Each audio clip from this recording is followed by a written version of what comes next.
Hello, সবাই কেমন আছো? আশা করি সবাই বেশ ভালো আছো। আমিও বেশ ভালো আছি। আজকে তোমাদের সাথে প্যানকেক রেসিপি শেয়ার করব। তো রেসিপির ফার্স্টে একটা ডিম ভেঙে নিলাম। ডিম ভেঙে নেওয়ার পরে এখন আমরা এই ডিমটাকে বেশ ভালোভাবে ফেটিয়ে নেব একটা কাঁটা চামচ দিয়ে। তোমরা চাইলে হ্যান্ড উইক্স দিয়েও ফেটাতে পারো। তারপরে দিয়ে দিব 4.5 চামচ চিনি। তো তোমরা আমার এই বাটি আর আমার এই চিনির বয়াম স্ট্যান্ডটাকে ইগনোর করো। তোমরা শুধু রেসিপিটা দেখো। তারপরে ডিম আর চিনিটাকে আমরা বেশ ভালোভাবে ফেটিয়ে নিলাম যতক্ষণ না পর্যন্ত চিনিটা না গলে।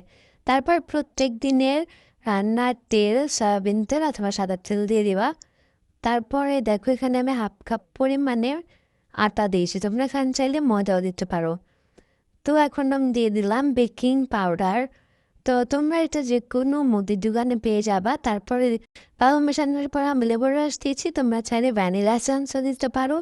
আমার কাছে ছিল না তাই আমি লেবুর রস দিয়েছি। চলো এবার ট্রাই করি।